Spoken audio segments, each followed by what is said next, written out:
Hi people, always wanted to figure out why are there so many mountain lakes, mountain rivers, mountain springs, if they are so high above the ocean level. How come the water comes to the mountains? And we see many caves in the mountains, which also show us that some types of flows going outside those cages, and we see a high pressure water coming out which gives birth to all those rivers, because all those rivers most of the time have roots from the mountains. So they come with a clear water sometimes, and have mineral qualities, like all those minerals inside and stuff like this, nutrition elements, and sometimes they're just flowing out of the rocks from just simply from nowhere. And we see scientists trying to explain it with different ways. But what I'm thinking is nothing is that hard to explain with some theories and stuff like this. If you have mining procedures in the mountains, or in fact there were no mountains when you started the mining from the underground, sooner or later you have some flow of some solution which can petrify in a hill and still leave little holes for the water to occasionally come out of the pressure from underneath. And maybe sometimes we see those strange constructions just because it's a petrified mud from the underneath, and it looks like rocks and looks like a multi-layer compounds, solutions which were petrified with the sun heat and stuff like this. And so vaporizing water can also show us pretty much the same picture when we see it on the erosion, or when we see it on the mountain erosion or the shore erosion near the rivers and stuff like this. And so we see this mud gets pretty hard, and sometimes it can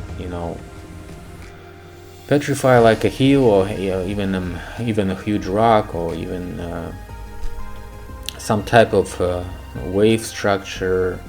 So it can be a sign of previous mining in that area, because when you look at this picture, you see that one part is just natural and the other part is looks like a petrified flow. And also if these are not actually the petrified giants, if these are not the buildings or constructions, this also could be some type of volcanic mud explosion, because we see many mud coming out of mud volcanoes. And if this mud volcanoes is underneath the ice, perhaps during the ice age or something like this, it can flow like these huge constructions, because it's breaking out of the ice, and while it's warm, it can flow up with a huge pressure, and when it gets colder, it can be hardened or petrified. So this is my my thinking about the mining and the mud volcano topic, because it's all related.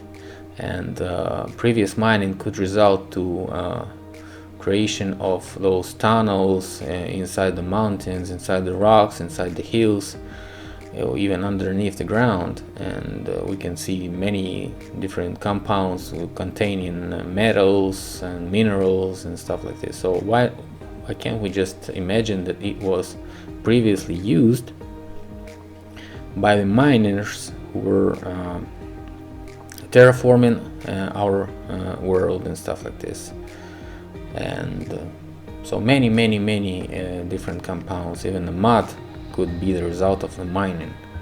As we can see in this picture, the layer of the clay or the mud above the maybe original layer of the soil is different and it's all over the place.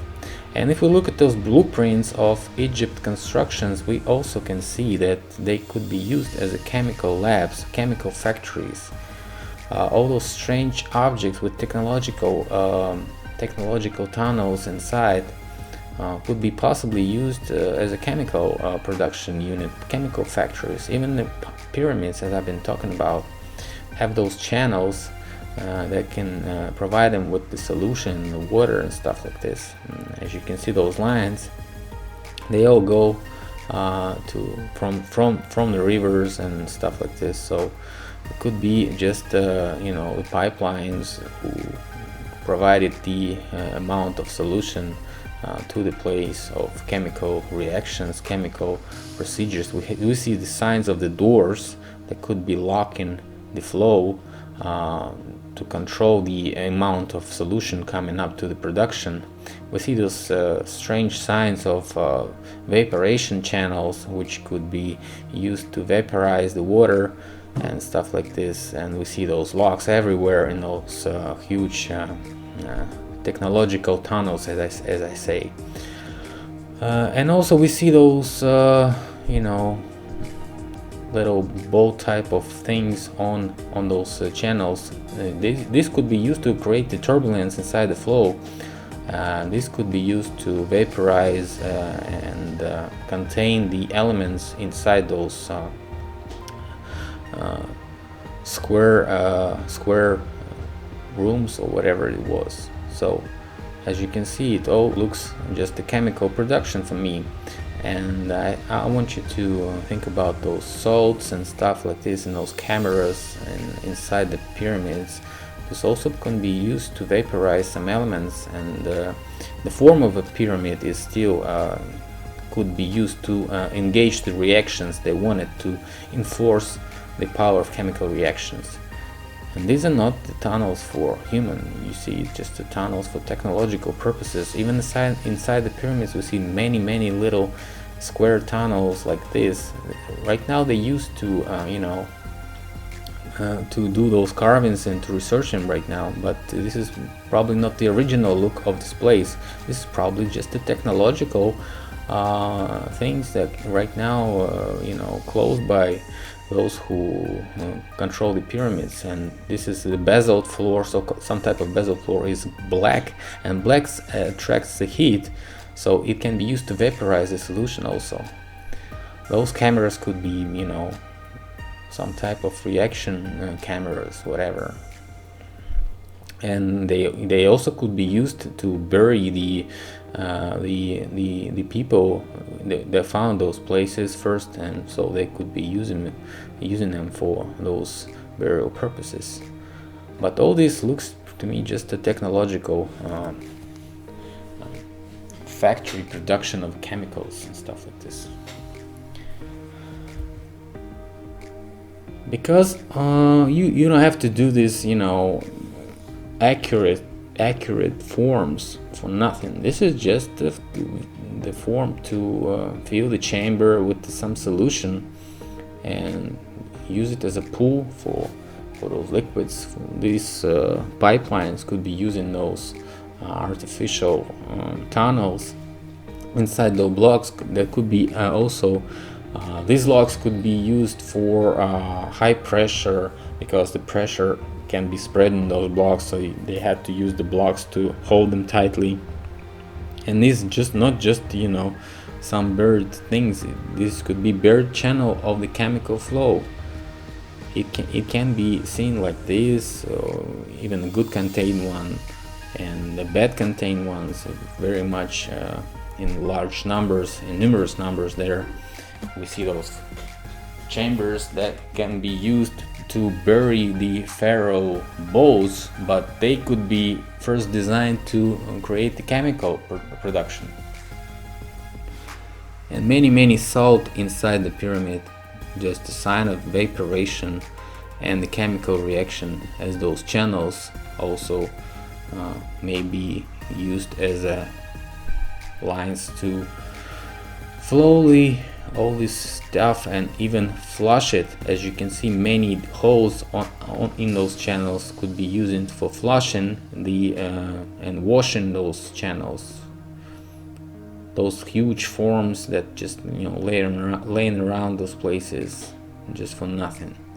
This is not just a thing, it's just a, you know, maybe this is a reactor with this little hole inside, so it can used to be maybe like a propeller inside, the ventilation, or not the ventilation, maybe, who knows. So think about it, all those carvings could be done after they found it, after they found those forms, and so they didn't know what to do with them, so they used them for burial purposes. That's my only point of view. Okay, that's why it's all buried right now, because of the mud flood, of course, and they don't want to excavate it all, because when they excavate it, they see those technological things that are enormous inside, and they cannot, just explain it with some ceremonial purposes or ritual purposes or cultural purposes. Only those who found those places can be saying that this is just some stupid artifact. This is just a event for spinning the solution inside the chemical lab. This is some chemical lab also could be used in the chemical production for some reactives. And this is not just a jar, or maybe it's just the technological jars for something, the parts of those jars which look very stupid right now. And when we look at those, we can see that they knew how to do chemistry there back then, so they now picture us those gods with these chemical things. Well, thanks a lot for watching, and hopefully I'll make new videos pretty much soon. See you later. Bye.